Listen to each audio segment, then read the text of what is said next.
السلام علیکم ناظرین، میں ڈاکٹر سجاد بخاری بات کریں گے پاکستان کی سفارتی کامیابیوں کی، پاکستان کی سفارتی محاذ پر اور ڈپلومیٹک فرنٹ پر جو اچیومنٹ ہے اس کا ذکر کریں گے، اور ایک تسلسل دیکھنے میں آ رہا ہے پاکستان کا، اور ایک انڈرسٹینڈنگ ہے جو کہ ہماری سیاسی اور عسکری قیادت کی ہے۔ باہمی اتفاق رائے سے آگے بڑھنے کی یہی فوائد حاصل ہوتے ہیں جس کا بینیفیشری آج پاکستان نظر آ رہا ہے، اور پاکستان جو ایک وقت میں کچھ ہماری بدقسمتی ہی کہہ سکتے ہیں، انفارچونیٹ، ہم سفارتی طور پر کچھ پیچھے چلے گئے تھے، لیکن اب انڈونیشین پریزیڈنٹ کا بھی جو یہ دورہ ہے انتہائی اہمیت کا حامل ہے، نہ صرف یہ تصویراتی طور پر بلکہ معاشی طور پر اور سفارتی طور پر اس کی اہمیت ہے۔ پروبو سوبیانتو پریزیڈنٹ ہیں انڈونیشین، کل بھی ہم اس پہ بات کر رہے تھے، پرتباک استقبال کیا گیا، پاکستان کے JF-17 کا جو اسکواڈن ہے انہوں نے سلامی پیش کی اور ریڈ کارپیٹڈ جو ہے ان کا استقبال کیا گیا۔ صدر پاکستان اور وزیر اعظم نے خود ان کا استقبال کیا، اور اس وقت بھی ایوان صدر میں ایک پروقار تقریب جاری ہے جس میں جو انڈونیشین پریزیڈنٹ ہیں ان کو اعلیٰ ترین ایوارڈ نشان پاکستان سے جو ہے وہ نوازا گیا ہے۔ یہ بڑا ایک اہم ایوارڈ ہے، جو لوگ اس کو سمجھتے ہیں، نشان پاکستان کو، اس کی اہمیت کو سمجھتے ہیں، اور آپ کو یہ بتاتے چلیں کہ 7 معاہدوں اور مفاہمتی یادداشتوں پر دستخط ہو گئے ہیں انڈونیشیا اور پاکستان کے درمیان، جس میں تعلیم کا جو معاہدہ ہے وہ بڑا اہم ہے۔ پاکستانی طلباء کی انڈونیشیا میں اعلیٰ تعلیم کے لیے انڈونیشین ایڈ اسکالرشپ پروگرام میں دستخط کیے گئے ہیں۔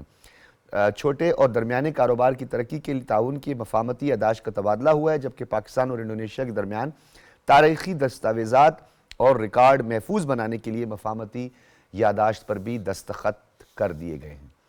انتہائی اہمیت کا حامل ہے یہ دورہ پاکستان کو، اس میں مزید کتنی کامیابی حاصل ہو سکتی ہے، اس کا انٹرنیشنل کیا امپیکٹ ہوگا، اس پر ہم نے مدعو کیا ہے گفتگو کے لیے۔ تعارف کرواتے چلیں، آج اسٹوڈیوز میں ہمارے ساتھ موجود ہیں ملک منظور صاحب، سینئر صحافی ہیں، تجزیہ کار ہیں، کالم نگار ہیں، ڈپلومیٹس کے ساتھ ان کا زیادہ انٹریکشن رہتا ہے تو ان کا خاصا تجربہ ہے، اس حوالے سے استفادہ کریں گے۔ بہت شکریہ آپ کا۔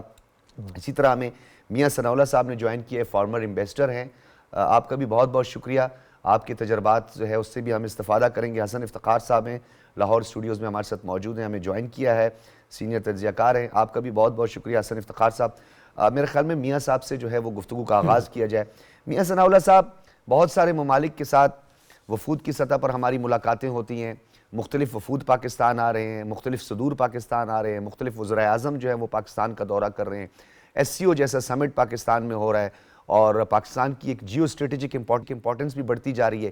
انڈونیشین پریزیڈنٹ کے آنے سے کیا سفارتی طور پر ہمیں حاصل ہوا ہے، کیا حاصل ہو سکتا ہے، اور بین الاقوامی سطح پر اس کا کیا امپیکٹ ہوگا سر؟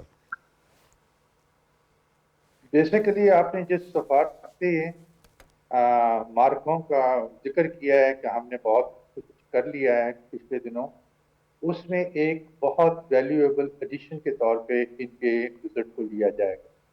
یہ سگنیفائی کرتا ہے کہ یہ دو جو لارجسٹ ملک ہیں، اسلامک ملک ہیں، یہ پھر سے ایک نئی نہج پہ اپنے تعلقات کو برقرار کرنے کی کوشش میں ہے۔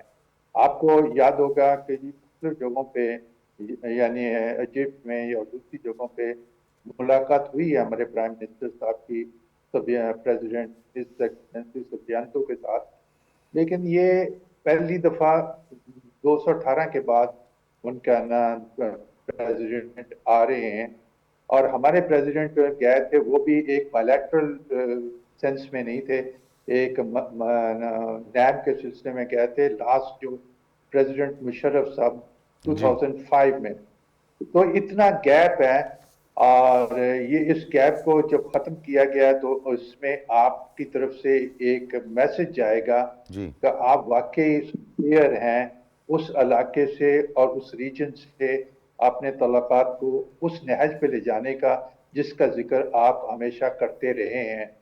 اور یہ ویسے بھی ورلڈ کے لیے اچھی بات ہے کہ جی انڈونیشیا ایک بیلنسڈ لیڈرشپ ہے، وہ جہاد نہیں ہے، ہم بھی اس کی طرف ان کے ساتھ بھی مل رہے ہیں، ہم بھی ماڈرن لکنگ ہیں، پروگریسو ہیں، تو اس لحاظ سے دیکھا جائے گا کہ یہ دونوں ملک، اور بات چیت جو انہوں نے کی ہے ابھی اسلام آباد میں، جس کا ذکر آپ نے کیا ہے، وہ سارے واقعات یہ بتاتے ہیں کہ یہ جیو یا ملٹری کی سائڈ سے اٹھ کے ہم نے اکنامک کی طرف بات کی ہے، جو جی آج کل کی کرنسی ہے انٹرسٹیٹ ریلیشن شپ کی، اور یہ اچھا سر، ایک میاں ویری صاحب، ایک تو ٹریڈ کا پازیٹیو بھی ہے۔ سائز ایک تو ٹریڈ کا جو سائز ہے اسے بڑھانے کی بات بھی کی جا رہی ہے، ثقافتی اور مذہبی جو ہماری مماثلت ہے یا انڈرسٹینڈنگ ہے یا تعلقات ہیں وہ تو اپنی جگہ پر ہیں، عصر حاضر کا کیا تقاضا ہے سر؟ بیسیکلی ریلیجن اپنی جگہ پہ ہے، بہت امپورٹنٹ ہے، لیکن ریلیجن کے بیسس پہ اسٹیٹس کرافٹ شپ نہیں چلتی۔ بالکل آپ نے صحیح کہا، 4.7 بلین ڈالرز ہے، اور وہ بھی کچھ آئٹمز ہیں جس کی بنا پہ یہ ہمیشہ پازیٹیو رہے گی انڈونیشیا کے لیے، کیونکہ ہماری ڈیپینڈنس بہت زیادہ ہے، پام آئل اور ربر، کول بھی کسی زمانے میں آتا تھا، اب نکل آتا ہے۔ مجھے تو یہ خیال آ رہا تھا کہ شاید ہمارے ان کی طرف سے انویسٹمنٹ بھی یہاں پاکستان میں دیکھی جا رہی ہے، ٹھیک کیونکہ ہے، پاکستان کا انویسٹمنٹ کا پورٹ فولیو اسٹرانگ ہے، اور اس کے لیے اسپیشلی انہوں نے سیشن بھی کیے ہیں۔ تو مجھے اندرونی تو نہیں پتا، میں نے بھی اتنا ہی کچھ پڑھا ہے جتنی آپ بات چیت کر رہے ہیں، میری کسی سے بات نہیں ہو پائی، کیونکہ اس کے بارے میں تو آخری مومنٹ تک یہ نہیں تھا، ان کی طبیعت صحیح نہیں تھی، پھر بھی وہ آئے، جی ان کے ملک میں فلڈ آ گیا پھر بھی وہ آئے۔ یہ it shows the commitment of Indonesia, اور جن لوگوں نے خیال کرنا شروع کر دیا تھا کہ پریزیڈنٹ سبیانتو کی جنوری 2025 کی visit to India is a departure, ایک پوائنٹ ہے، انفلیکشن پوائنٹ ہے، ٹھیک ہے، علیحدہ ہو رہا ہے پاکستان سے، تو وہ سارا ڈیمالش ہو گیا۔ اور جو آپ نے کہا کہ سفارتی سطح پہ یہ ایک خوش آئند بات ہے کہ ہم جہاں بڑے میجر کنٹری سے مل رہے ہیں اور گلف میں اپنی پوزیشن بنا رہے ہیں، کنسولیڈیٹ کر رہے ہیں، وہاں ہمارا رول بڑھتا جا رہا ہے۔ ہم نے اپنے پرانے دوستوں کو جو کہ انڈیپینڈنس میں، ان کی انڈیپینڈنس میں مسلمانوں، سب کنٹیننٹ کے مسلمانوں نے بہت جہاد کی حد تک بالکل، حصہ لیا ہوا ہے، اور اس کی علیحدہ سٹوری ہے وزیر اعظم صاحب کا کہ پیغام جس یعنی کو تاریخی اپریشیٹ تناظر میں بھی اگر دیکھا جائے ان تعلقات کو، تو میاں صاحب آپ نے ٹھیک کہا کہ تاریخی تناظر میں بھی اگر دیکھا جائے تو یہ بڑے اہم ہمارے ساتھ تعلقات رہے ہیں انڈونیشیا کے ساتھ، اور ان کی آزادی کے بعد سے لے کر اب تک جو پاکستان کی ٹریڈ ہے یا اس کا حجم ہے اس کو بڑھانے کی بات بھی کی جا رہی ہے۔ ملک منظور صاحب، آپ کی طرف آئیں گے۔ ہمارے اس وقت آرمی چیف اور chief of defence forces field marshal Syed Asim Munir سے بھی بڑی اہم ملاقات ہوئی ہے، ڈیفنس کوآپریشن کے حوالے سے بھی بات ہوئی ہے اور ریجنل سیکیورٹی کے حوالے سے بھی بات ہوئی ہے، اس کی اہمیت پر ذرا روشنی ڈالیں سر۔ جی ڈاکٹر صاحب، بہت شکریہ۔ دیکھیں، یہ ملاقات بہت اہمیت کا حامل ہے، کیونکہ دونوں ممالک کے درمیان علاقائی اور بین الاقوامی ایشوز پر جی جو موقف ہے وہ بالکل یکساں ہے، اور آپ یہ دیکھ سکتے ہیں کہ انڈونیشیا پاکستان کا ایک برادر ملک ہے، بالکل، تو دفاعی تعلقات ہوں، تجارتی ہوں، اقتصادی ہوں، معاشی ہوں، تمام شعبہ زندگی میں دونوں ممالک کا جو تعاون ہے بڑا مثالی ہے۔ تو آج کی جو ملاقات ہے فیلڈ مارشل سے، وہ دفاعی تعلقات میں فروغ دینے کے حوالے سے ایک سنگ میل کی حیثیت رکھتی ہے، اور دونوں ممالک کے درمیان جو دفاعی تعلق ہے وہ بہت عمدہ ہے۔ کئی سالوں سے ہم دیکھ سکتے ہیں کہ جو انڈونیشین جو فوجی افسران ہیں ان کی جو تربیت ہے این ڈی جی او میں پاکستان کے دفاعی اداروں میں ہوتی ہے، اور دونوں ممالک کاؤنٹر ٹیررزم اور انٹیلیجنس جو انفارمیشن ہے، شیئرنگ ہے، جو شیئرنگ ہے، اس میں بھی بڑا مثالی تعلق ہے۔ تو میں سمجھتا ہوں کہ یہ جو دورہ ہے دونوں ممالک کے درمیان تعلقات کو ایک نئی جہت اور ان تعلقات کو نئے دور میں داخل کرنے کے حوالے سے ایک بہت سنگ میل کی حیثیت رکھتا ہے، اور تجارت ہو، اقتصادیات ہو، معاشی ہو، انرجی تعلق ہو، معاشی تعلق ہو، دفاعی تعلق ہو، ان تمام شعبہ زندگی میں سمجھتا ہوں کہ یہ ایک نئے دور کا آغاز ہو سکتا ہے۔ ملک صاحب، آپ کا سفراء کے ساتھ جو ہے وہ جی قربت رہتی ہے، آپ کا انٹریکشن رہتا ہے، متعدد بار جو ہے ہم نے دیکھا ہے، اور آپ اس کا ذکر بھی اکثر ہوتا رہتا ہے۔ آپ یہ بتائیے گا سر کہ سفراء کے ساتھ جو آپ کی ملاقاتیں ہوتی ہیں، آپ کو لگتا ہے کہ جو پاکستان کے سفراء ہیں، جو پاکستان کے ایمبیسڈرز ہیں، جی جو پاکستان کی مؤثر آواز ہیں، ان کا بھی اس میں ایک بہت بڑا کنٹریبیوشن ہے، یہ آپ کو جہاں پر ہماری جی قومی سلامتی کے حوالے سے یا ہمارے مضبوط دفاع کے حوالے سے یا مارکہ حق کے آپریشن بنیان المرصوص کے بعد ہمیں سفارتی زیادہ کامیابیاں حاصل ہوئی ہیں؟ ڈاکٹر صاحب آپ کا بڑا پرٹیننٹ کوشچن ہے. میں ابھی بھی 3 سفارتی تقریبات سے ہو کے آ رہا ہوں. ابھی قطر کا نیشنل ڈے تھا, پرائم منسٹر شہباز شریف وہاں چیف گیسٹ تھے, میں وہاں سے سیدھا رہا ہوں. اس سے پہلے فرانس سے مسقط تھا, ایک اور ملک کا ایک فنکشن تھا. تو میں آپ کو یہ بتاتا چلوں کہ پاکستان کی 9 اور 10 مئی کے بعد کی جو سفارتی اور سیاسی جو بین الاقوامی سطح پہ امپورٹنس ہے وہ ایک ہماگیر صورت اختیار کر گئی ہے. اور آپ یہ دیکھ سکتے ہیں کہ پے در پہ دنیا بھر کے صدور پرائم منسٹر پاکستان کا دورہ کر رہے ہیں. بالکل. اب یہ اس امر کی ریفلیکشن ہے کہ پاکستان کی بین الاقوامی اہمیت سفارتی, سیاسی, دفاعی لحاظ سے کہ پاکستان نے دفاعی خود انحصاری حاصل کی ہے, اپنے سے 4 گنا بڑے دشمن کو شکست دی ہے. تو ایک پاکستان نے اپنی دفاعی صلاحیت جو ہے وہ پوری دنیا پہ ثابت کی ہے کہ جو پاکستان کا دفاع ہے وہ ناقابل تذکیر ہے. دیکھیں کل field marshal chief of defence force نے جو خطاب کیا ہے ان کا بھی یہ جملہ تھا کہ پاکستان کا دفاع جو ہے ناقابل تذکیر ہے. تو اقوام عالم میں پاکستان کو سافٹ امیج ہے, پاکستان کی جو جغرافیائی اہمیت ہے, جو دفاعی اہمیت ہے, سفارتی اہمیت ہے, ایک مسلمہ حقیقت ہے کہ جتنے سفراء آئے روز ہمیں سفارتی تقریبات میں انٹریکشن میں ملتے ہیں وہ پاکستان کی بات کرتے ہیں. اس کا مطلب یہ ہے کہ پاکستان نے انٹرنیشنل ڈپلومیسی میں ری گین کی ہے. ہاں, انٹرنیشنل ڈپلومیسی میں ری گین کی ہے اور اقوام عالم میں اپنی صلاحیتوں کو لوہو منوایا کہ پاکستان خطے میں پیس چاہتا ہے, امن چاہتا ہے, سلامتی چاہتا ہے, لیکن ہم جہریت پسندی کرتے نہیں ہیں, لیکن ہم جہریت ملسنت کی گئی تو ہم اس کو برداشت نہیں کرتے.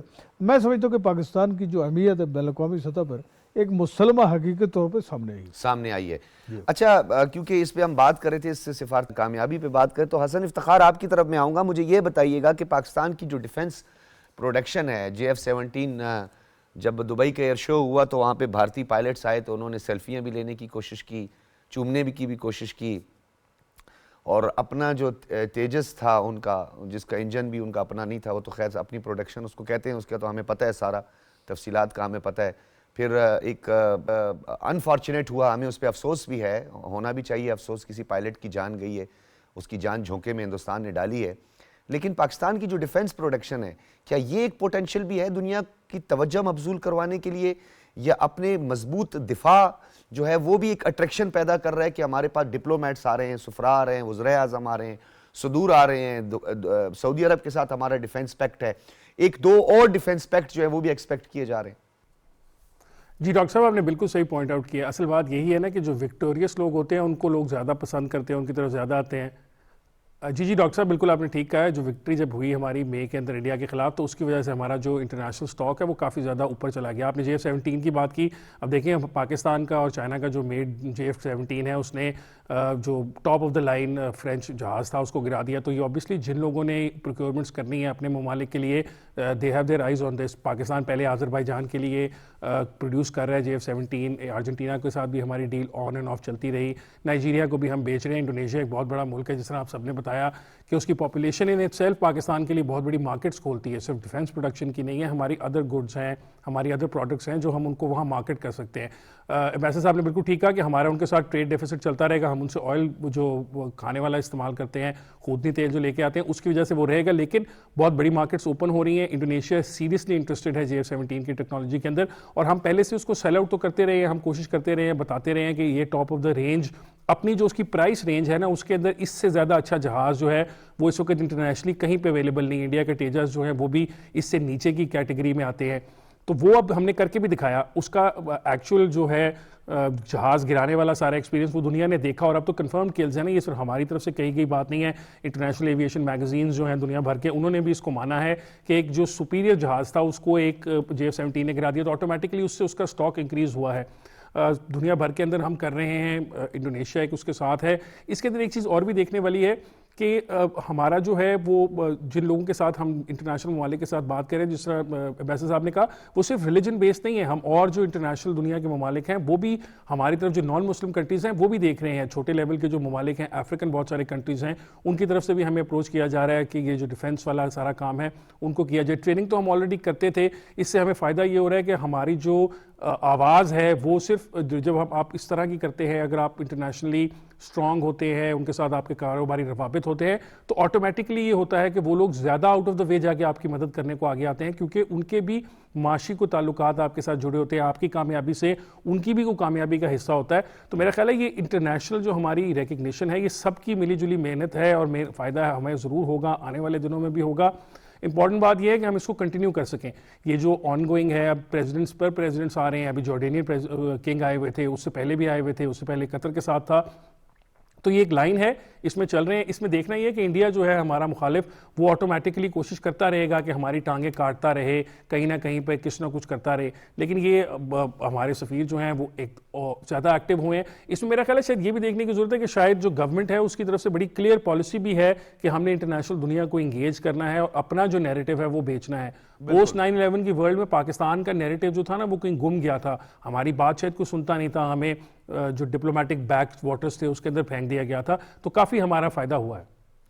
بالکل حسن افتخار, آپ ٹھیک کہہ رہے ہیں. کچھ نیریٹو بلڈنگ کے حوالے سے جو ہے ہماری کچھ غلطیاں بھی ہیں, کچھ ہماری کوتاہیاں بھی ہیں, اور ہمیں اس کے لیے کچھ غیر معمولی فیصلے بھی کرنے پڑیں گے, کیونکہ آج کل تو نیریٹو کی بات ہے, نیریٹو بلڈنگ پہ کام ہوتا ہے. یہ تو ہم نے پریکٹیکلی کر کے دکھایا تھا. میاں ثناء اللہ صاحب, یہ بتائیے گا, ابھی آپ نے تھوڑی دیر اس سے پہلے خبر بھی آپ نے یہ بات کی کہ جہاں ربڑ کی بات کریں یا پام آئل کی بات کریں, اس حوالے سے ایک پوٹینشیل وہاں پہ ہے, ہم امپورٹ کر سکتے ہیں. سر تقریباً ملائیشیا کا بھی اسی طرح ہم دیکھتے ہیں کہ ملائیشیا میں بھی, ایون کہ سری لنکا میں بھی کچھ حد تک یہ ربڑ وغیرہ کی پروڈکشن وغیرہ یہ ساری چیزیں ہوتی ہیں, جہاں پہ ہماری سر ڈیفنس پروڈکشن ہے, اس کی ایک اٹریکشن موجود ہے, پوٹینشیل بھی ہے. دوسری جانب ہمارا سی فوڈ سر, وہ بھی انتہائی اہمیت کا عامل ہے. اس کے ساتھ ساتھ ہمارے پیرشیبل, نان پیرشیبل کون سے ایسے آئٹمز ہیں, کون سی ایسی چیزیں ہیں, گڈز ہیں یا باقی, جو ہم اس پہ زیادہ کام کر سکتے ہیں؟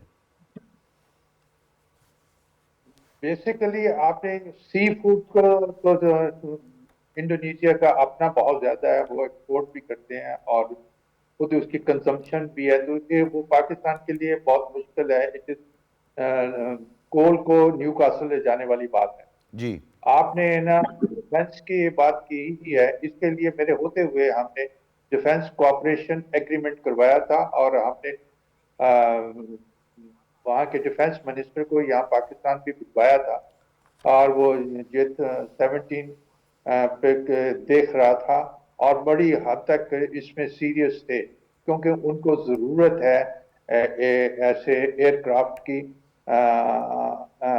فائٹر ایئر کرافٹ کی ضرورت ہے. تو وہ دیکھ رہے ہیں مختلف مارکیٹ میں, اور بوئنگ کو بھی دیکھ رہے ہیں, بہت ساری چیزوں کو دیکھ رہے ہیں. اگرچہ ہمارے میڈیا نے یہ رپورٹ نہیں کیا کہ ہم کوئی ڈیفنس کولیبریشن کی بات یہاں اسلام آباد میں ہوئی ہے, جنرل ٹرمز میں ہوئی ہے, کوئی ایگریمنٹ یا ایم او یو وغیرہ سائن نہیں ہوا. باقی آپ نے ربر کی بات کی ہے, پام آئل کی بات کی ہے. پام آئل سارا زیادہ 70% ہے نا ایکچولی انڈونیشیا کے مختلف آئلینڈز میں پیدا ہوتا ہے, اور اس کے کچھ ایجنٹس بیٹھے ہوئے ہیں اپنے کوالالمپور میں, جی, اور ان کا ہیڈ پروسیس سنگاپور سے. مجھے یہ پتہ ہے کہ جس زمانے میں, جس کو میں نہیں سنا, پی ٹی اے سائن, ہمارا پی ٹی اے کا مسئلہ تھا, اور جس کو اب یہ ایف ٹی اے کی بات کرتے ہیں, پی ٹی اے کو میں نے سائن کیا تھا on behalf of the government of Pakistan. جی, جی, اور اس میں بڑی محنت پڑی تھی ہمیں, 9-10 کے قریب راؤنڈز ہوئے تھے. اس وقت کی حکومت پیپلز پارٹی کی تھی, یوسف رضا گیلانی صاحب کی مہربانی تھی کہ انہوں نے ایگری کیا تھا, ادروائز بہت مشکل تھا. اس میں کنو اور ہمارا اورنجز جانا شروع ہو گئے تھے, اور اب اس کے بعد ایڈ آن ہوا تھا مینگوز, اس طرح مینگوز, ہمارا جی ہاں فریش بالکل. چیزیں جانا شروع تھیں. میں یہ سمجھتا ہوں کہ ہمیں ایگریکلچر سے ذرا پڑھ کے جانا چاہیے. بالکل, جس کی بات ہوئی ہے ایجوکیشن کی, پاکستان سے اگر اسکالرشپ ملتے ہیں, پاکستان کے لوگ وہاں جاتے ہیں, وہاں اپنی یونیورسٹی کی برانچز کھولتے ہیں. یہ وہ نا ہے نوعیت کے ایشو ہیں جو اسی پریزیڈنٹ صاحب نے اپنی وزٹ ٹو دہلی میں بھی ریز کیے تھے. ہمیں ایک دوسرے کو تھوڑا سا اے آئی بیسڈ اور کچھ انجینئرنگ اور کچھ مینوفیکچرنگ کرنی چاہیے. جی, اب پاکستان کی کچھ لوگ وہاں گئے تھے, وہ کارپیٹ بیچتے تھے, اور پاکستانی نیٹڈ جو ہے کارپیٹس تھے, اس کے بعد انڈیا کے ہو گئے, پھر وہ چائنیز بھی بیچنا شروع کر دیے, پھر ٹھیک ہے. وہ کہنے کو وہ پاکستانی گروپس ہیں, لیکن ہمارے ہاں وہاں ایک دو سیریس نا وہ بھی انویسٹرز بھی وہاں گئے ہوئے ہیں جنہوں نے پام آئل کی بات کی تھی, وہ جہاں انہوں نے وڈز کی فیکٹریز بنائی تھی, اور فائنینشیل ہے نا ان کے بہت میسو قسم کے ہیوج قسم کے انویسٹمنٹ تھی. اسی طرح یہ اچھا میاں صاحب ایک بات کر کے میں پھر حسن بھائی کی طرف جاؤں گا. یہ بتائیے گا, آپ نے پام آئل کے حوالے سے بات کی, خود انحصاری کی بھی ہم بات کرتے ہیں, اور ہماری یہ خواہش بھی ہے. ہمارا اس وقت جو کوسٹل بیلٹ ہے اراؤنڈ کوئی 1000 اور 900 سم تھنگ جو ہے وہ کلومیٹر پہ محیط ہے. تو یہ جو پام آئل کے حوالے سے بات کی جاتی ہے, یہ ہماری اپنی پروڈکشن کے حوالے سے بات کی جاتی ہے, اس پر کتنی توجہ دینے کی ضرورت ہے سر؟ سر یہ تو ایک اسپیشلائزڈ فیلڈ ہے. آپ ایک جنرل بندے سے, میں نے بہت زیادہ اس پہ کام کیا تھا جب میں وہاں تھا. جی جی. اور ہے نا پام آئل کی یہ پروڈیوس تو ہو جائے گا, لیکن اس کی پروڈکشن کے لیے کچھ ٹیمپریچر کی ضرورت ہوتی ہے, بارش کی ضرورت ہوتی ہے. تو یہ مختلف جگہوں پہ یہ اسٹڈی کیا جاتا ہے. اس کا نعم البدل کے طور پہ بہت ساری چیزیں آ گئی ہوئی ہیں. پاکستان نے زیتون کا کام شروع کیا ہوا ہے, اس میں ہے یہ پاکستان اگر سیریسلی کرے. میں بلوچستان گیا تھا, بلوچستان میں پشین کے پاس ارد گرد اتنا زیتون کا لگا ہوا ہے, اور اس کے بعد آپ کے پی میں چلے جائیں, آپ ادھر سر میں میاں صاحب میرا تعلق بلوچستان سے ہے, تو وہاں پہ جو وائلڈ آلیو ہے خاص طور پر, پھر آلیو کی جو پروڈکشن ہے نو ڈاؤٹ وہ بہت زیادہ ہے. وائلڈ پستاشو جو ہے وہ ٹریڈیشنل میڈیسن بھی چائنیز کے لیے, اس کے لیے بھی بہت امپورٹنٹ ہے. بہت ساری چیزوں پہ ہمیں کام کرنے کی ضرورت ہے نو ڈاؤٹ, لیکن اس کے لیے پھر ہم کسی دن اس پہ مزید بھی بات کریں گے, کیونکہ جو ہمارے وائلڈ فروٹس جو ہیں اس کو بھی بہت ہم اس سے فائدہ اٹھا سکتے ہیں. اچھا حسن بھائی, حسن افتخار صاحب آپ کی طرف آؤں گا. جس طرح ابھی ہم بات کر رہے تھے بوتھ سائڈ پر جو ہم مزید جو ہے وہ اپنی ایکسپورٹ کو بھی بڑھا سکتے ہیں, اس پہ ہمارا کوالٹی کنٹرول جو ہے وہ بڑا زیادہ امپورٹنٹ ہے را مٹیریل کے حوالے سے, اور پھر کاسٹ آف ڈوئنگ بزنس جو ہے اس پر بھی ہمیں بہت زیادہ توجہ دینے کی ضرورت ہے.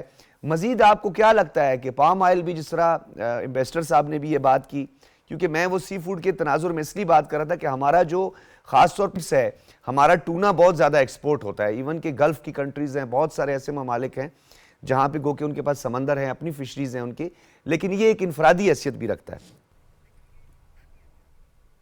ڈاکٹر صاحب بالکل کیا جا سکتا ہے, وہ فشریز کا بھی ہو سکتا ہے. اس کے علاوہ میٹ پروڈکٹس ہیں, حلال مارکیٹ ہے وہ بہت بڑی, حلال میٹ پروڈکٹس جو ہیں ہم کر سکتے ہیں. جس طرح آپ نے کہا نا, ہمارا جو کوالٹی کنٹرول ہے اس کی وجہ سے ہماری میٹ ایکسپورٹس جو ہیں وہ دنیا بھر میں اس طریقے سے نہیں ہو رہی جیسے ہم کر سکتے ہیں. اس کو آبویسلی وہ ٹریسیبلٹی کے ایشوز ہوتے ہیں انٹرنیشنلی, جب بھی آپ نے بیچیں, چاہے وہ یورپین کنٹریز میں ہوں یا ان کسی ممالک میں ہو, تو وہ بہت لمبا ایک جو آپ کا چین ہے سپلائی کی ساری, اس کی ڈاکیومنٹیشن ہونا بہت ضروری ہے کہ جو اس کی ویکسینیشنز ہوئی ہیں میٹ کی, جو اس قسم کی جو بھی ریکوائرمنٹس ہیں. تو میرا خیال ہے اس کو بھی ہم ایکسپلور کر سکتے ہیں کہ میٹ ایک بہت بڑی مارکیٹ ہو سکتی ہے. آخرکار وہ 250 ملین کا ملک ہے اور اس میں تقریباً 90% مسلمان ہیں, حلال گوشت کھاتے ہوں گے, تو آٹومیٹکلی وہ بھی ایک ہمارے پاس ہے. آپ پام آئل کی بات کریں, پاکستان میں ہم نے پائلٹ پروجیکٹ کیا ہے ٹھٹھا کے اندر, سندھ گورنمنٹ کا ایک پائلٹ پروجیکٹ ہے کو تقریباً 300 ایکڑ کے قریب کا, جہاں پہ پام آئل کو انہوں نے لگایا تھا اور وہ کافی حد تک کامیاب بھی ہوا تھا. وہ جس طرح امبیسڈر صاحب نے کہا کہ وہ ٹپیکل اس علاقے کے اندر صرف وہ کلائمیٹ ہے جہاں پہ اگ سکتا ہے یا کوئی اور بھی ہے, یہ تو ہم نہیں دیکھ سکتے. لیکن یہ ہے جس طرح دیکھیں نا, مارکیٹس ایکسپلور کرنے کی ضرورت ہے. اس کے علاوہ ایک اور بات ہے کہ اس وقت ہمارے پاس سب سے بڑا جو ریسورس ہے پاکستان میں وہ نوجوان لوگ ہیں, جو شاید پڑھے لکھے بھی ہیں, یونیورسٹی ڈگریز والے بھی ہیں, اور اس کے علاوہ ان پڑھ والے بھی ہیں. ہم ان کو بھی کچھ اسکل لیبر کر کے کچھ کر سکتے ہیں, یا ان کو بھی کیا جا سکتا ہے, اس کو بھی ایز اے ٹول استعمال کر سکتے ہیں جب ہم ایکسپورٹ کی بات کرتے ہیں دنیا کے اندر.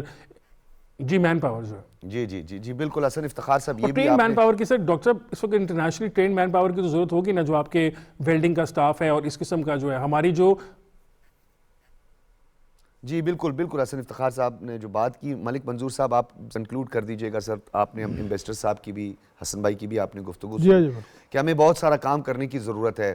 بہت سارے ممالک خواہش مند ہیں. پاکستان ایک وقت میں کپاس کے حوالے سے بات کریں, پاکستان کی ویٹ کے حوالے سے بات کریں, پاکستان کے میٹ کے حوالے سے, حلال فوڈ اس ٹائم دنیا کا سب سے بڑا بزنس ہے اور وہ مسلمان کر رہے ہیں. تو پاکستان اس میں بھی جو ہے وہ بڑا کلیدی کردار ادا کر سکتے. ہم نے مزید کام کرنا ہے سر, کتنا کام جو ہے مزید کرنے کی گنجائش ہے؟ ویلڈ کوسچن ہے, اس میں پوٹینشیل بہت زیادہ ہے. یہ جو ریڈ ٹیپزم ہے نا، بیوروکریسی کا سرخ فیتہ، اس کو ختم کرنے کی ضرورت ہے، اور جو غیر ملکی سرمایہ کار ہیں ان کے اعتماد کو بحال کرنے کے حوالے سے جیسے ایس ایف آئی سی کوشش کر رہی ہے۔ SIFC ہے بالکل، جی ہاں، انہوں نے بڑی عمدہ کوشش کی ہے کہ ایک انڈر ون ونڈو تمام جو غیر ملکی سرمایہ کار ہیں ان کو ایک سہولت ملے، ان کا اعتماد بحال ہوا ہے اور بڑی پیش رفت ہوئی ہے۔ بالکل ہوا ہے، اور میں سمجھتا ہوں کہ سرمایہ کاری جب تک کسی ملک میں FDI foreign direct investment investment ہے، بالکل ٹارگٹ بھی یہی تھا، اس کی 5 کمپوننٹ تو آپ کا مقصد ان یہی تھا۔ امپلائمنٹ، غربت، کسی ایشو کو ایڈریس نہیں کر سکتے، کیونکہ کسی بھی ملک میں جو ریونیو کا ٹارگٹ ہے وہ FDI سے ہوتا ہے۔ تو میں سمجھتا ہوں کہ پوٹینشیل بہت زیادہ ہے۔ انڈونیشیا اور پاکستان کے درمیان سرمایہ کاری کو فروغ دینے کے حوالے سے بہت وسیع مواقع موجود ہے، جس طرح حلال فوڈ کا آپ نے کہا، تجارتی حجم کو آگے بڑھانے کی ضرورت ہے۔ آج جو صدر ہے انڈونیشیا کے، پاکستانی جو صدر ہے، پرائم منسٹر نے اس عزم کو دہرایا ہے کہ جو ہمارا تجارتی حجم ہے یہ 2 گنا 4 گنا زیادہ ہونا چاہیے، اور اس کی راہ میں جو رکاوٹیں ہیں اس کو بیوروکریٹک جو ہرڈل ہیں ان کو دور کرنے کے حوالے سے وار فوٹنگ پہ کام کرنے کی ضرورت ہے۔ کیا بھی گیا ہے سر، اور دونوں ممالک نے یہ بارڈر مینجمنٹ کے حوالے سے بھی بڑا اچھا کام کیا گیا ہے، وہ بھی ہمارے جو خاص طور پہ ہمارے ڈومیسٹک جو انویسٹر تھے، یہ سرمایہ کار تھے، یہ ان کا بھی ایک مطالبہ تھا، دیرینہ مطالبہ تھا۔ اور دوسرا یہ نہیں ہے کہ ایگریکلچر، دیکھیں انرجی کا شعبہ ہو، ہیلتھ کا ایجوکیشن ہو، دیکھیں ڈاکٹر اور طبی ماہرین جا رہے ہیں نا انڈونیشیا، ہیلتھ سیکٹر میں ایک سنگ میل طے ہوا ہے۔ گلف میں ہمارے اتنے ڈاکٹرز ہیں، دونوں ممالک کے درمیان درمیان اگر ہیلتھ کے شعبے پہ دیکھیں تو ایک سنگ میل طے ہوا ہے کہ جو پاکستانی ڈاکٹر ہیں، جو طبی ماہرین ہیں، انڈونیشیا بھیجنے کا فیصلہ کیا ہے، ان کی تعداد کئی گنا بڑھانے کا فیصلہ کیا گیا۔ اس کا مطلب یہ ہے کہ دونوں ممالک کے درمیان جو تعلقات ہیں ایک نئے دور میں داخل ہوں گے، ایک نئے دور میں داخل ہوں گے۔ ملک صاحب، کیونکہ مجھے بریک کا کہا جا رہا ہے، ایک بریک لیتے ہیں اور جب سے واپس آئیں گے تو ویسے تو کہتے ہیں ہمسایہ ماں جایا، لیکن ہماری بدقسمتی یہ ہے کہ ہمارا ایک ایسا ہمسایہ ہے جس نے اس پورے خطے میں جو ہے وہ دہشت گردی اور انتہا پسندی کو جو ہے وہ فروغ دیا ہے۔ اور بریک کے بعد جب ہم واپس آئیں گے تو حسن افتخار صاحب بھی ہمارے ساتھ موجود ہوئیں گے۔ کیا موضوع ہے،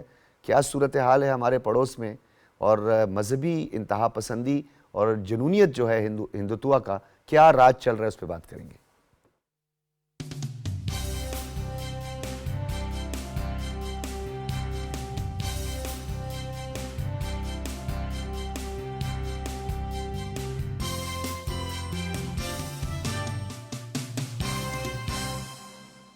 ویلکم بیک ناظرین۔ ہندو انتہا پسندی، سیاسی اعلی کار، اور اس وقت جو بھارتی سپریم کورٹ ہے جس نے فیصلہ دیا تھا 5 رکنی بینچ نے بابری مسجد کے حوالے سے، تمام جو تنازعات ہیں، سٹیزن امینڈمنٹ ایکٹ کی بات کریں، بنگالیوں کی شہریت کی معطلی کی بات کریں، راج ہے اس وقت ہندو انتہا پسندوں کا، RSS کے گنڈوں کا، شیو سینا کا، بجرنگ دل کا، سنگھ پریوار کا، اور یہ خود جو اس وقت بھارتی جریدے ہیں اور جو مستند جریدے ہیں وہاں کے، وہ اس کی بات کر رہے ہیں، اور مذہبی تعصب، فرقہ واریت اور پیشہ ورانہ ساکھ کی پستی کو اشکار انہوں نے کر دیا ہے، اور نمایاں موجودگی دیکھنے میں آ رہی ہے فوج میں ہندو مذہب کے حوالے سے، اور اس کا پرچار بھی کیا جا رہا ہے۔ ایک طرف گاندھی کا، نہرو کا، پھر سیکولر اسٹیٹ والے، اب ہندو انتہا پسند ریاست بن چکی ہے جہاں پہ ایک ٹرائکا پلس نے ادھم مچایا ہوا ہے، اور بے دردی سے قتل و غارت کا بھی بازار گرم کیا ہوا ہے۔ کبھی گاؤ رکشک کے نام پہ قتل و غارت ہوتا ہے، کبھی شیو کی دھرتی کا اور براہمن کی جو سپریمیسی ہے اس کو قائم کرنے کے لیے گاؤ رکشک کا نام استعمال کرتے ہوئے تمام مذاہب کو اس کا نشانہ بنایا جا رہا ہے۔ ایون کہ اس کی جو سپریم کورٹ ہے اس کا ذکر بھی اس رپورٹ میں موجود ہے۔ بھارتی فوج کے مسیحی افسر لیفٹیننٹ سموئیل کمال سین کی بحالی کی درخواست مسترد کر دی گئی۔ مسیحی افسر کی برطرفی کی وجہ 2021 میں مندر اور گردوارے میں داخل ہونے سے انکار تھا۔ یعنی ایکسٹریم لیول پر ایکسٹریمزم کو جس طریقے سے ہندوتوا سرکار فروغ دے رہی ہے، اس پر مجرمانہ خاموشی انتہائی بھیانک خطرات کا سامنا کرنے پر مجبور کر سکتی ہے۔ اس پورے خطے کو اس طرف توجہ دینی ہوگی۔ پوری دنیا میں international world wide recognised terrorist state بنتی جا رہی ہے ہندوستان، جو کہ اس پورے خطے کے لیے ایک بہت بڑا خطرہ ہے۔ یعنی ایک طرف ہندو انتہا پسندی اور دہشت گردی کا خاتمہ چاہتی ہے پوری دنیا، ایکسٹریمزم کا خاتمہ چاہتی ہے، دوسری جانب ایک بے لگام گھوڑا جو کہ ہندوستان کے اندر چاہے ٹیمپل کے واقعات لے لیں، 1925 سے لے کر اب تک جو قتل و غارت ہوا ہے اس میں RSS انوالو ہے, ملوث ہے. نریندر مودی 8 سال کا بچہ ٹرینڈ ہوتے ہوئے آج ایک بابا بن گیا ہے اور وہ اس وقت یہ سب کچھ کر رہا ہے. اس پر ہم بات کرتے ہیں, بلکہ حسن بھائی آپ کی طرف ہی آئیں گے. یہ بتائیں کہ یہ جو ہندو انتہا پسند ریاست ہے جو ایک وقت ایک سیکولر اسٹیٹ ہوا کرتی تھی, گو کہ ہمارے لیے ایک ہی بات ہے, اجتماعی قبریں کشمیریوں کی جو ہے وہ کانگریس کے دور میں بھی دریافت ہوتی رہی ہیں, لیکن اب عروج پر ہے یہ قتل و غارت. یہ آر ایس ایس کی جو آئیڈیالوجی ہے اس نے اس پورے خطے کو خطرے میں ڈال دیا ہے. کس طرح کے اقدامات جو ہے کیے جا سکتے ہیں؟ دیکھیں بالکل آپ ڈاکٹر صاحب ٹھیک کہا. ایک زمانہ ہوا کرتا تھا جہاں پہ چلیں لبادہ ہی صحیح اڑا ہوا تھا, وہ اوریجنل نہیں بھی تھا, لیکن وہ انڈیا اپنے آپ کو سیکولر سیل کرتا تھا. ایک زمانہ تھا جب بال ٹھاکرے جو تھا وہ بھارت کے اندر آؤٹ لائنر تھا, وہ بھارت کے لیے رائٹ ونگ تھا یا بھارت کے لیے ایکسٹریمسٹ تھا. آج وہ جو اس کی ساری آئیڈیالوجی ہے وہ مین سٹریم ہے. یہ جو مودی صاحب ہیں یا ان کا جو سارا سسٹم ہے, یہ جو پوری آر ایس ایس ہے, بی جے پی ہے, یہ in itself is extremism کی ایک کائنڈ ہے نا. جس طرح پاکستان میں آپ یہ سمجھیں کہ تحریک طالبان پاکستان ہے کہ وہ ایک ایکسٹریم قسم کی گفتگو کرتے ہیں, اسی طرح بھارت کے اندر یہ ہے. اور اس کے اندر ہوا یہ ہے کہ انٹرنیشنلی چونکہ بھارت نے فائدہ, جس طرح میں نے بھی پچھلے سیگمنٹ میں ہم بات کر رہے تھے نا کہ پاکستان کو 9/11 سے نقصان ہوا تھا اور وہ جو انٹرنیشنل کمیونٹی تھی اس میں ہماری اپنی جگہ کم ہو گئی تھی. بھارت نے اس کو بڑی چالاکی سے استعمال کیا تھا. بھارت نے اس سارے جو وہ اس وقت کا دور تھا, اس وقت کی جو سچویشن تھی, اس کو اپنے فائدے میں استعمال کیا اور انٹرنیشنل کمیونٹی سے بہت زیادہ شاباشیں بھی لیں, فائدے بھی لیے. اور ہوا یہ کہ انٹرنیشنل کمیونٹی نے اس میں آنکھیں موند لیں. لیکن اب آپ دیکھیں کہ پچھلے سال, اس سے پچھلے سال یہ کینیڈا کے اندر جو واقعات ہوئے, امریکہ کے اندر واقعات ہوئے, جہاں انڈیا نے اپنی جو جیوگرافیکل باؤنڈری سی اس سے باہر نکل کے وہ تمام حرکتیں کرنے کی کوشش کی جو وہ بھارت میں آرام نارمل کرتا ہے, اور وہاں پر بھارت کے اندر ایکسیپٹیبلٹی بھی ان کی آ گئی ہے, چاہے وہ سکھ خالصتانی ہوں یا جس طرح آپ نے خود بتایا کہ مسلمانوں کے خلاف جو کچھ ہوتا ہے گاؤ رکشک کے ہونے کے نام پہ ہو, یا وہ ایک زمانے میں وہاں پر وہ لو جہاد کا بھی کوئی کانسیپٹ چلا ہوا تھا جہاں مسلمان مرد جب کسی ہندو عورت سے شادی کر لیتا تھا تو وہ اس کے خلاف بھی ہو جاتے تھے. تو یہ ایک بہت زیادہ ایک ایکسٹریمزم کو جو ہے وہ مسلسل دی گئی. اور اب یہ چونکہ تیسرا جو اب دور حکومت چل رہا ہے ان کا مودی صاحب کا, اس کے اندر تو اب یہ حالات اس قسم کے آگے میں ہیں کہ یہ اب ہر روز ایک نئی سوچ اٹھتی ہے کہ ایکسٹریمزم کو اگلی طرح کس طرح لے کے جایا جائے. آپ دیکھ سکتے ہیں سوشل میڈیا کے اوپر آج کل ویڈیو چل رہی ہوتی ہیں کہ وہ جو گائے کو ٹرانسپورٹ کرنے والے ٹرک ہیں وہاں پر رینڈملی لوگ اس کے نیچے جا کے کیل پھینک کر ان کو روک لیتے ہیں اور پھر ان کو مارتے ہیں. اس طرح کے واقعات بھی رونما ہوئے ہیں کہ گھروں میں جو ہے وہ آر ایس ایس کے غنڈے داخل ہوئے ہیں اور انہوں نے وہاں پہ کوشش کی ہے, الزام لگایا ہے کہ یہاں پہ جو ہے گاؤں ماتا کا گوشت کھایا جا رہا ہے, اس طرح کے بھونڈے الزامات لگا کر ان کو قتل کر دیا گیا. جب بعد میں پتہ چلا تو وہ گاؤں کا گوشت تھا ہی نہیں, وہ گائے کا گوشت تھا ہی نہیں, لیکن اس کے باوجود بھی آج وہ لوگ دندناتے پھرتے ہیں. مقبوضہ وادی میں آر ایس ایس کے غنڈے فوجی لباس میں ملبوس ہو کے وہ وہاں پر مسلمانوں کا قتل و غارت کر رہے ہیں, دندناتے پھرتے ہیں. گجرات جو ہے وہ ایک سمبولک ان کو لینا چاہیے تھا کہ اس سے کچھ سیکھنا چاہیے تھا, لیکن وہی ایک کنٹینیوٹی نظر آ رہی ہے.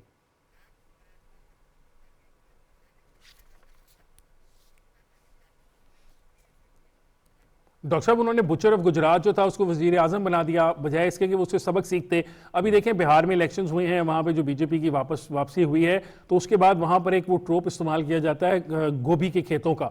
اس سے پہلے مسلمانوں کا وہاں پر جب اس طرح کیا گیا, ان کا جینوسائڈ کیا گیا, تو ان کی جو ڈیڈ باڈیز تھی ان کو زمین میں دفنا کر تو اس کے اوپر گوبھی کے پھول لگا دیے گئے یا گوبھی کی سبزی لگا دی گئی. تو اب اس کو ایز اے ٹروپ استعمال کر رہے ہیں کہ گوبھی کے جو کھیت ہیں وہ دوبارہ تیار کیے جا رہے ہیں. تو یہ اور بہت ایکسیپٹیبل ہو گیا ہے. انڈین میڈیا کے اندر بھی کوئی اس طرح کی اس کے خلاف بات نہیں ہوتی, مین سٹریم ہو چکا ہے نا سارا کچھ. ٹھیک ہے حسن افتخار صاحب, آپ کا بہت بہت شکریہ. اور ہمیں جوائن کیا ہے بریگیڈیئر ریٹائرڈ سیف صاحب نے, دفاعی امور کے ماہر ہیں, بھارت اور بھارتی جو مکاری ہے اس کو بڑے بخوبی جانتے ہیں, اس پر سیر حاصل گفتگو کرتے ہیں. بریگیڈیئر صاحب آپ کا بہت بہت شکریہ. ہندو انتہا پسندی عروج پہ ہے, تعصب عروج پہ ہے, کسی بھی انسٹیٹیوشن میں دیکھیں, اور فوج کی بات کریں تو سپریم کورٹ جو ہے اس کا انٹروین نظر آتا ہے, اور کہیں پہ ان کا رائٹ ہے اس کو سلب کر دیا جاتا ہے. لیفٹیننٹ سمویل کی بحالی کی درخواست مسترد کر دی گئی ہے. یہ کیا ہو رہا ہے سر پڑوس میں؟ جی بہت شکریہ. آپ نے یقینی طور پر جو انڈیا میں جو کچھ ہو رہا ہے اور جس ڈائریکشن میں وہ بڑھ رہے ہیں, تو جس طریقے سے ہندوتوا آئیڈیالوجی ہے اور 1925 میں شروع ہوئی تھی اور سوار کر اس کا ہٹ تھا, اب تو جو گاندھی کا جو قاتل ہے گاڈزے, اس کے نام پر سڑکیں بن رہی ہے, اس کے نام پر ایئرپورٹس بن رہے, تو ان کا تو اتنے ایکسٹریم پر چلے گئے ہیں کہ ان کے جو بانی ہے جس نے ان کو قتل کیا تھا اس کو ہیرو مانا جاتا ہے.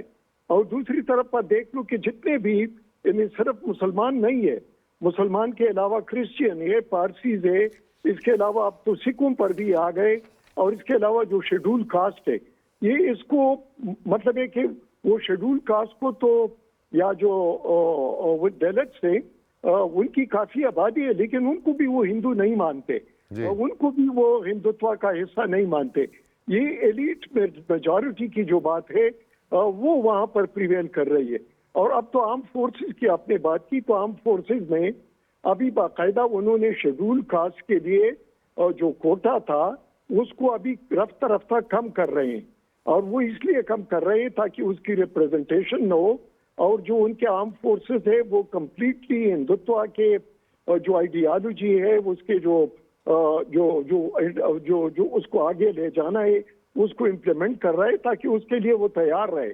اور وہ اس نیچ پر جب ان کی آئیڈیالوجی ایک ماٹو بن جائے سیکیورٹی فورسز کے لیے، تو پھر آپ خود سوچ لیں کہ انڈیا میں کیا. اچھا، پھر تو بریگیڈیئر صاحب ایک سوال پیدا ہوتا ہے. انسانی حقوق کی کونسل بنائی گئی اقوام متحدہ کے قیام کے 3 سال کے بعد ہی بنائی گئی، اور اس کے 30 آرٹیکلز ہیں. اس کو ہم پڑھیں تو اس میں fundamental, basic, constitutional, political, women rights, child rights, ان سب کی بات کی جاتی ہے. لیکن اگر ہم انڈیکس اٹھا کر دیکھیں، جو ہیومن رائٹس انڈیکس ہے، 6 7ویں نمبر پر جو ہے وہ ہندوستان آ رہا ہے. بدترین انسانی حقوق کی پامالیوں کا مرتکب پایا گیا ہے. تو یہ انسانی حقوق کی کونسل کی رپورٹس تو بالکل ٹھیک ہے، ہم ابھی حالیہ 40 صفحات پر مشتمل رپورٹ بھی ہمیں یاد ہے، لیکن یہ انسانی حقوق کونسل اور یہ جو دیگر عالمی ادارے ہیں یہ اور بین الاقوامی دنیا کیوں خاموش ہے؟ دیکھ لو، ڈبل سٹینڈرڈ تو دنیا میں ہے اور اس کو اپلائی کیا جاتا ہے ہر جگہ پر، اور خصوصی طور پر ہندوستان کو جس طریقے سے یورپ یا امریکہ یا باقی ممالک اس کو دیکھ رہے تھے، تو انہوں نے کہا بہت بڑی منڈی ہے، وہاں پر بہت زیادہ آبادی ہے، کنزمپشن ہے، اور وہاں پر وہ انویسٹمنٹ بھی کر سکتے ہیں، پلس وہاں پر اپنے مصنوعات کو بھی بیچ سکتے ہیں.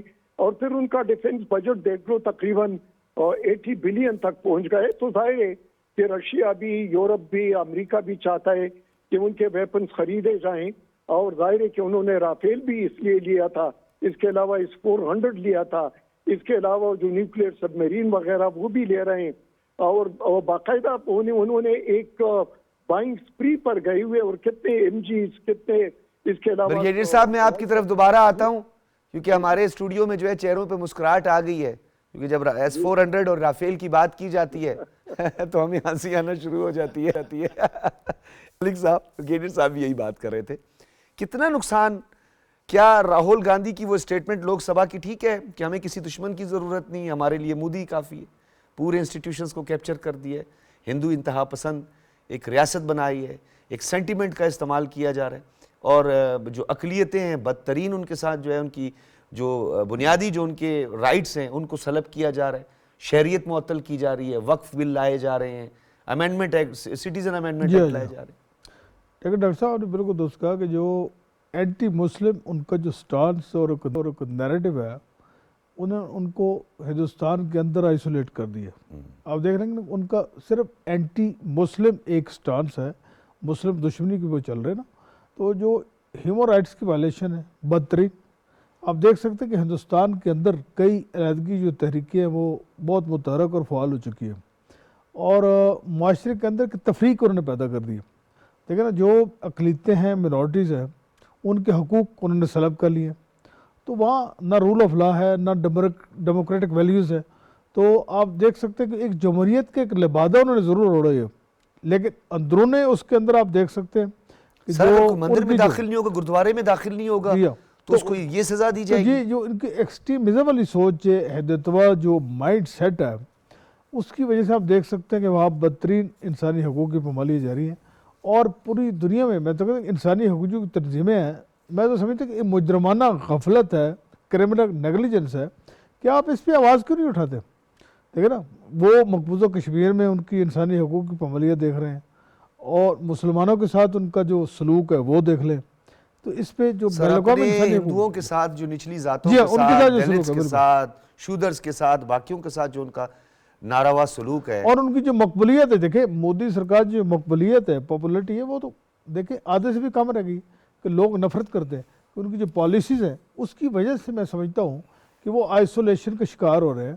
اور جو مس یوز آف پاور ہے، دیکھیں جو مظالم اٹھا رہے ہیں وہ ناقابل بیان ہے.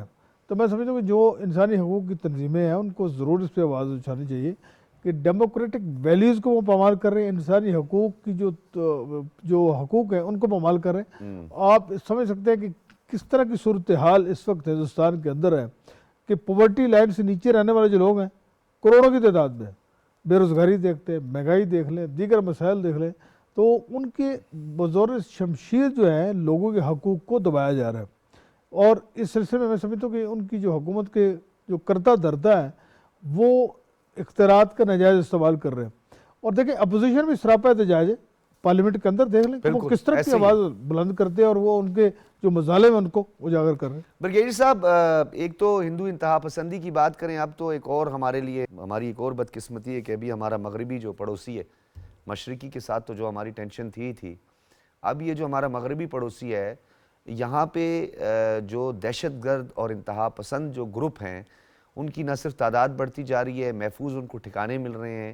داعش خراسان کو لے کے آپ نے دیکھا کہ 2 سمٹ ہوئے، ماسکو سمٹ ہوئے جس پہ ان خطرات کا ذکر کی گیا، دنیا کی توجہ مبذول کروائی گئی. ایک مرتبہ پھر روس کی سلامتی کونسل کے سیکرٹری سرگئی شائگو کا کہنا تھا کہ اس وقت جو داعش خراسان ہے اور بالخصوص افغانستان کے اندر جو انتہا پسند گروپ ہیں ان کو تقویت مل رہی ہے، ان کو سیکیورٹی مل رہی ہے، ان کو جو ہے وہ پناہ گاہیں مل رہی ہیں. اس خطرے کو بھانپا کیوں نہیں جا رہا دنیا کو؟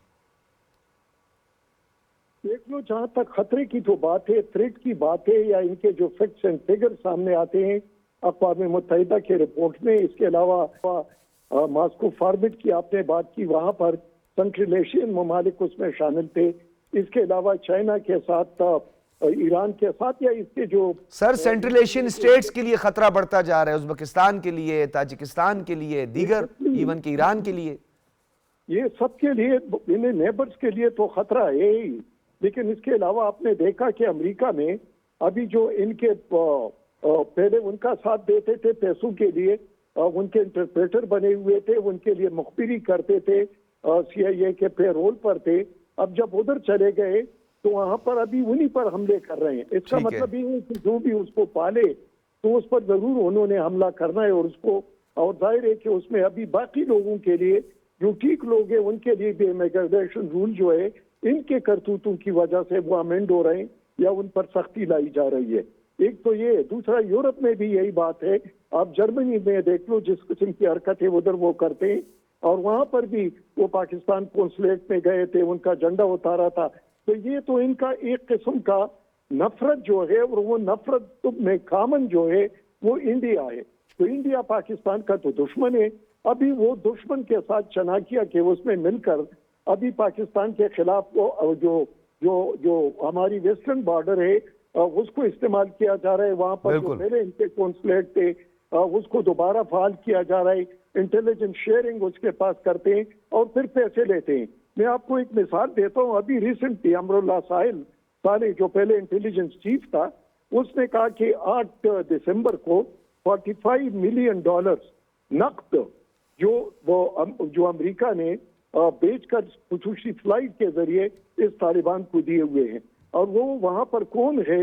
وہاں پر جو این جی اوز ہے اس میں سارے جو ہے وہ اسرائیلیز ہیں، کے ہیں، جس میں شیعہ شامل ہے. اس میں بلکہ یہ تو 2014 کی ایک رپورٹ بھی تھی کہ مور دین 30 ہوسٹائل انٹیلیجنس ایجنسیز جو ہے وہ افغانستان میں موجود ہیں، اب لشکر بنتے جا رہے ہیں. خیر، داعش کی تو ایک بہت لمبی چوڑی تفصیل ہے، اس پر ہم کسی اگلے پروگرام میں بات کریں گے. بریگیڈیئر صاحب، ملک صاحب کنکلوڈ کیجئے گا کہ عالمی جریدہ یوریشیا نے اس خطرے کو بھانپتے ہوئے اس کی تفصیلات جاری کی ہیں، اور انہوں نے یہ کہا ہے کہ وسطی ایشیائی ریاستوں کے لیے یعنی سینٹرل ایشین اسٹیٹس کے لیے بھی خطرات بڑھتے جا رہے ہیں، یہ جو انتہا پسند گروپس ہیں ان کی وجہ سے.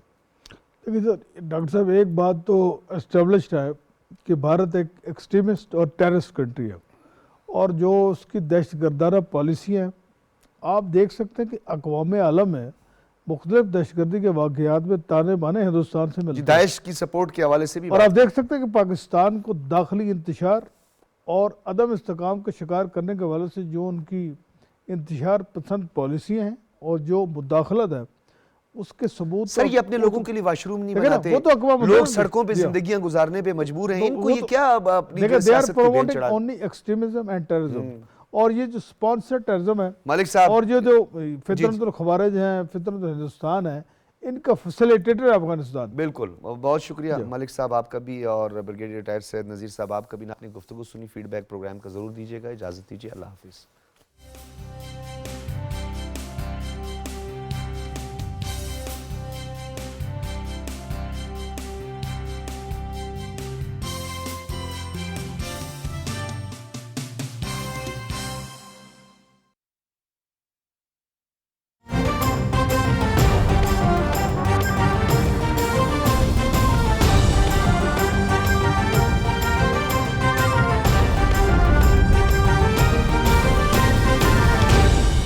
درست، ہر وقت، بر وقت۔